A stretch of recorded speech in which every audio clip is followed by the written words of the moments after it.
موجودہ جو حکومت کی تبدیلی ہوئی ہے ایک آئینی طریقہ کار کے تحت تبدیلی ہوئی ہے, جو ایک اتحادی حکومت آئی ہے, وہ بڑا ایکسپیرینسڈ اپنے آپ کو کہتے تھے اور وہ ہمیشہ یہ کاؤنٹ کہتے تھے اور اس کو ریکارڈ پر رکھتے تھے کہ ہم بہت ایکسپیرینسڈ ہیں اور پاکستان میں مہنگائی کا خاتمہ کریں گے. لیکن چونکہ آئی ایم ایف کا دباؤ ہے, آئی ایم ایف سے ہم نے قرض لینا ہے, اس بنیاد پر تقریباً کوئی 3 مرتبہ پیٹرول کی قیمتوں میں اضافہ ہوا ہے, 100 روپے تک اضافہ ہو چکا ہے. عام آدمی بہت پریشان ہے. آپ کیا سمجھتے ہیں حکومت کو مہنگائی کے خاتمے کے لیے فوری طور پہ کیا بڑا ریلیف پیکج کا اعلان کرنا چاہیے تاکہ عام آدمی کی زندگی میں کچھ سکون آئے؟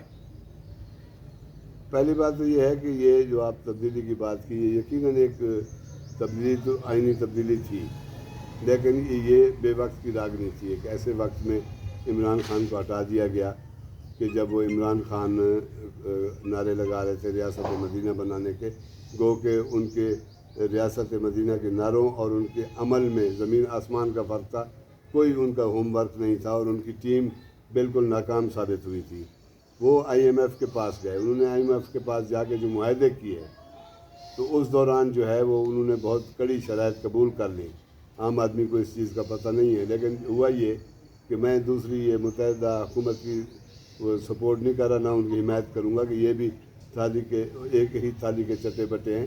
سارے سیاستدانوں کو بنا دیا گیا ہے کہ حالانکہ سیاسی لوگ بڑے مہربان اور بڑے پاکستان پرست ہوتے تھے. اب مسئلہ یہ ہے کہ آئی ایم ایف کے شکنجے میں آئے ہیں تو عمران خان نے اسٹیبلشمنٹ کے ساتھ جب اپنا معاملہ خراب کر لیا تو انہوں نے کیا کیا کہ ان کو علم ہو گیا کہ مجھے آج نہیں تو کل جانا ہے. انہوں نے جانے کے بعد جو کڑی شرائط انہوں نے دی تھی اور جو شیڈول دیا تھا آئی ایم ایف نے, عمران خان کی ٹیم نے اس پہ عمل نہیں کیا. تو اب ہوا یہ کہ یہ آئے, ان کو اثر نو مذاکرات کرنے پڑے. جب ان کو مذاکرات کرنے پڑے تو عمران خان کی شرائط بھی انہیں دینا پڑی, اپنی شرائط بھی انہیں دینا پڑی, جس کی وجہ سے ان کو پیٹرول کی قیمتیں, ہر چیز کی قیمتیں بڑھانی پڑی, جس کی وجہ سے پاکستان میں مہنگائی پہلے سے موجود تھی. آپ اس کو دیکھ لیں, اس کی اٹھان دیکھ لیں مہنگائی کی, وہ آتے آتے کہاں تک پہنچ گئی. اور جب یہ متحدہ حکومت آئی تو ان کو جب دورے عذابوں کا سامنا کرنا پڑا تو اب یہ ہوا ہے کہ یہ بہت ہی مہنگائی جو ہے وہ عوام کے لیے ناقابل برداشت ہو گئی ہے. اور ہمارے لوگوں کا حافظہ بہت کمزور ہے, وہ عمران خان کی کل کی زیادتیاں بھول گئے ہیں. آج انہیں شہباز شریف اور اس ٹیم کی جو ہے وہ زیادتیں زیادہ نظر آ رہی ہیں. میں پھر کہوں گا کہ میں ان کی نئی ٹیم کی یا نئی حکومت کی, متحدہ حکومت کی حمایت نہیں کر رہا, لیکن یہ مسائل ہیں جس پہ سب کو مل کے بیٹھنا چاہیے. اگر پاکستان, میری آپ بات سنیں, ایسا ملک ہے جس میں ہزاروں کی تعداد میں کھرب پتی لوگ موجود ہیں. اگر ہمارے 1000 آدمی بھی اپنی 2% اثاثے دے دینا, پاکستان کے قرضے بھی اتر جائیں گے اور ہمارے وہ بھی دیوالیہ ہونے سے بھی بچ جائیں گے. لیکن آپ ذہنیت دیکھیں ہمارے سرمایہ کار کی, ہمارے انڈسٹریلسٹ کی, ہمارے لوگوں کی, مالدار لوگوں کی, ان کی ذہنیت یہ ہے کہ ملک دیوالیہ ہو جائے, ہم کچھ نہیں دیں گے.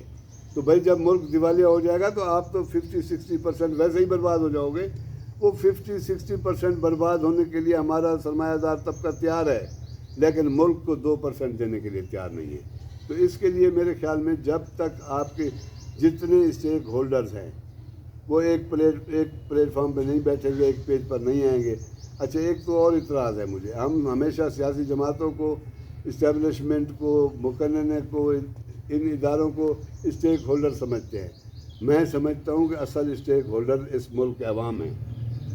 جب تک آپ پاکستان کے عوام کی امنگوں کے مطابق کوئی کام نہیں کریں گے اور ان کے امنگوں کا احترام نہیں کریں گے, یہ ملک آگے نہیں بڑھ سکے گا. اور خدا نہ کرے جس طرح سے ہم محسوس ہو رہا ہے کہ ہماری ریاست, میں ناکام ریاست نہ بھی کہوں ایک احتساب سے بچنے کے لیے, تو ایک کمزور ریاست ہے, ایک کمزور ڈھانچہ ہے جو ڈھیلے ڈھالے عوام کو لے کر چلنے کی کوشش کر رہا ہے. تو یہ زیادہ دیر تک نہیں چل سکے گا, یہ ملک ہچکولے کھاتا رہے گا. اور ہم اسی طرح 75 سال سے سوال کر رہے ہیں کہ اب کیا بنے گا, تو ہمیشہ ہمارے لبوں پر یہی سوال رہے گا. جی بہت شکریہ, آپ نے اپنا ملک کی حالات و واقعات پر اپنا کھل کر موقف دیا. آئندہ بھی آپ کے ساتھ یہ نشستوں کا سلسلہ جاری رہے گا. جی ناظرین, ہمیں اجازت دیجیے گا. آج ہمارا خصوصی ایڈیشن تھا جناب سعید خاور صاحب کے ساتھ. تو میری آپ لوگوں سے گزارش یہی ہے کہ عید کی خوشیاں آج آخری دن ہے، عید کی خوشیوں میں ان لوگوں کو بھی شریک کریں جو کسی وجہ سے مفلس ہیں، نادار ہیں، تنگ دست ہیں. اپنے قریبی عزیز و اقارب کا بھی خاص خیال رکھیں. ہمیں اجازت دیجیے گا. اپنا، اپنے دوستوں کا، رشتہ داروں کا، فیملی کا، سب کا بہت خیال رکھیں. تب تک کے لیے اللہ حافظ.